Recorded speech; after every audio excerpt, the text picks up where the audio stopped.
Alright, you guys know what you're here for.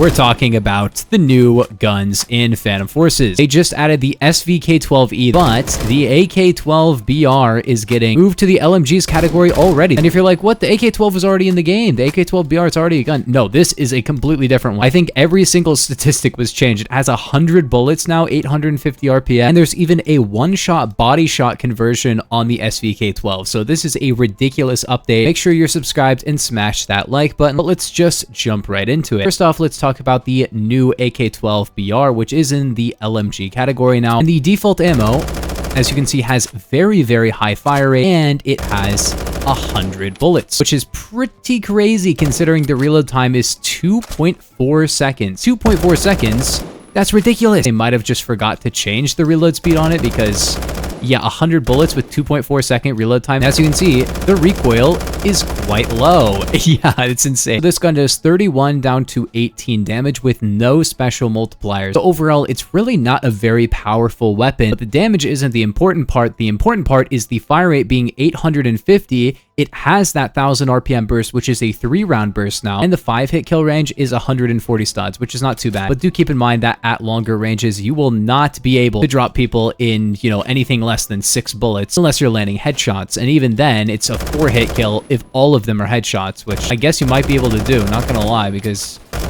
it's very accurate, as you can tell. Up close, this is also only a 4-hit kill, but it is 31 damage, so if you're landing headshots, you might be able to get a 3-hit. But you can also see it has a hyperburst too, so if you really want to, you can run that and get 1000 RPM. Now, I wouldn't personally use this, and the reason I wouldn't use this is because my fingers are going to hurt if I do that, because you're firing a 100-bullet gun with this burst, and you're only getting 150 more RPM with it, which is an advantage, obviously. 150 more RPM is very, very good. But if you spam me semi-auto weapons, you're not going to have any problems with this thing. If we look at the advanced stats, it has 3000 bullet velocity and 1.1 studs of pen. Overall, it's very similar in terms of stats when it comes to the burst to the AK-12. So it's basically like a slightly less damaging extreme extended magazine for the AK-12. That's kind of what you can think of it as. But the auto is definitely a lot better than the AK-12s, right? Because it's 850 instead of 700. So I think overall on the automatic mode, this might be an upgrade to the AK-12. Definitely a great weapon, and it has a conversion. And of course, we're about to get into the SVK-12E. Don't even worry about it.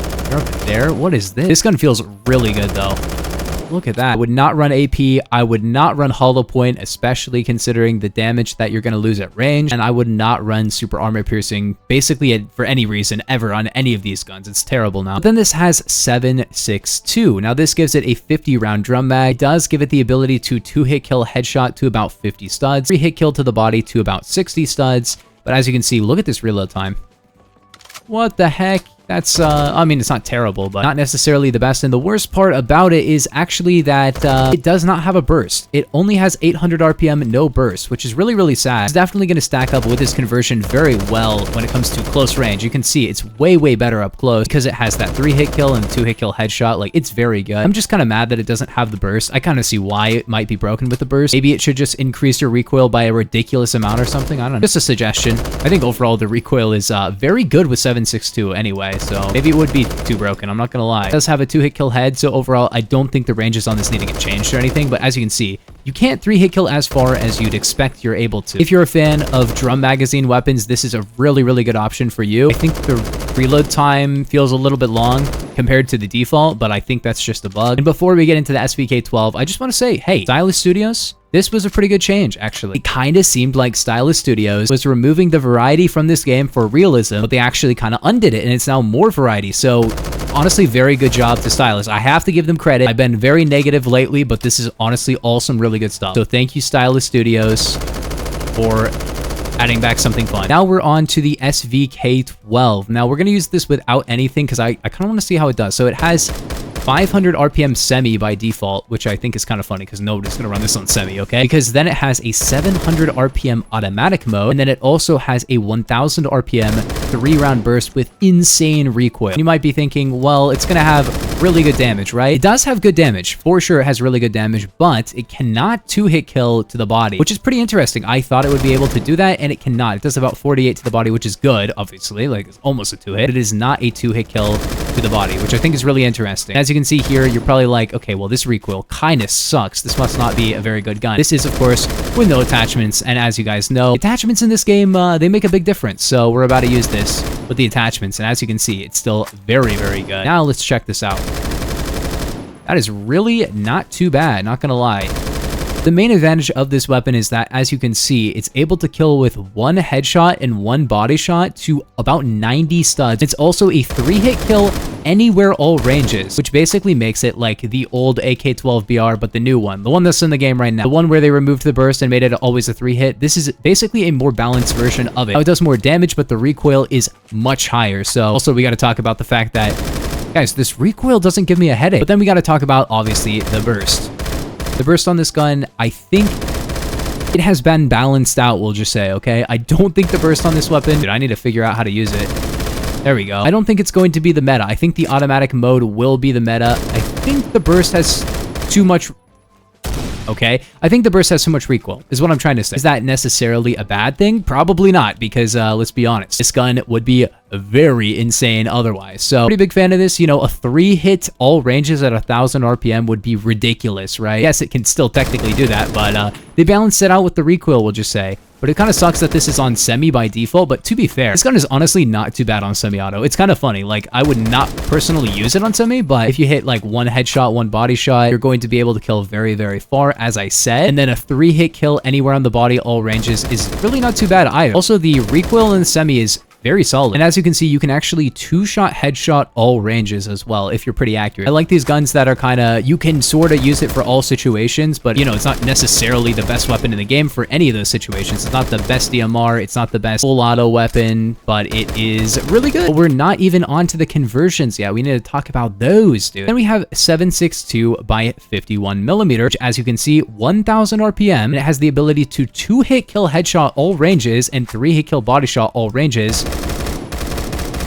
And the recoil's not the best, but it is decent, you know? And this is, as I said, kind of that AK-12BR rebalance version. That being said, you cannot change it off of the burst, and then the recoil is not necessarily the best, but as you can see, you can actually 2-tap people still. I don't have the firing speed right. There we go, kind of. It's been so long since I used the AK-12BR burst, man. Yeah, I don't know how to do it. Overall, I think it's a great option if you're just one of those people that wants to use the old AK-12BR burst. Don't expect the same accuracy or anything, but once you get that RPM correctly, this is going to have incredible time to kill, like 0.1 seconds from all ranges, which is ridiculous. You're not going to necessarily hit that all the time, but you definitely could do it. Now we're on to the 50 cal conversion, which 12.7 is 50 cal. Anything that says 12.7 at the start is a 50 cal. So this does 70 to 25 damage, but it has a huge torso multi and a massive headshot multi. The muzzle velocity is horrible. It's only 1,200, but as you can see, 500 RPM on this 10-round mag. The main thing this can do is that it can actually one-shot torso to 45 studs at 500 RPM, which is ridiculous, obviously. However, the downsides on it are pretty big because it can't one-shot headshot all ranges, which the Mark 11 500 Phantom can do. It can't 2-shot all ranges. In fact, it can be a 4-hit all ranges, which is really, really bad. But yeah, overall, I think it's a much more CQC-only focused Mark 11, right? You can still get that one-shot. It's just not quite as far, but you can fire faster. But if you're not hitting the torso at range, and if you're not hitting the torso up close, this gun sucks. If you don't do that, this gun sucks. So overall, if you just want a more fire rate Mark 11 500 Phantom, but you actually have to really think about how you're using it at longer ranges, other than just controlling for the drop, you actually have to go for headshots and go for torso shots, then I think this is going to be good. But other than that, I do not think the ranges are as good as they should be. I do like the idea that it can do 25 at range, which doesn't make sense for a 50 cal, but whatever. Like I said, I don't care about realism. I care about the balancing and the fun of a gun. So 25 damage at range, not realistic, but it's a cool downside, right? I just think that the drop on this weapon is kind of ridiculous. It becomes a 4-hit at about 100 studs. 100 studs to get a 4-hit with a 50 cal is kind of ridiculous. I do think this is a very fun ammo type. Headshot kill range is also only about 120 studs, which is really not that good, considering it can one-shot body shot up close, and then it's not a 1-hit kill head to it nearly as far as you'd expect with that damage. But as you can see, very cool conversion. Basically a close range spam DMR. Very cool idea for a conversion. I feel like a lot of people are going to have a lot of fun with this gun because the recoil is really not that bad, and then it can one-shot to the body up close, which is really fun. Like there, you see? Huge changes. Smash like on the video. Gotta make more Phantom Forces videos, not just update videos. They added back the variety and did even more. So yeah, smash like, subscribe if you're new, but I'll see you all in the next one. Peace. Have a nice day.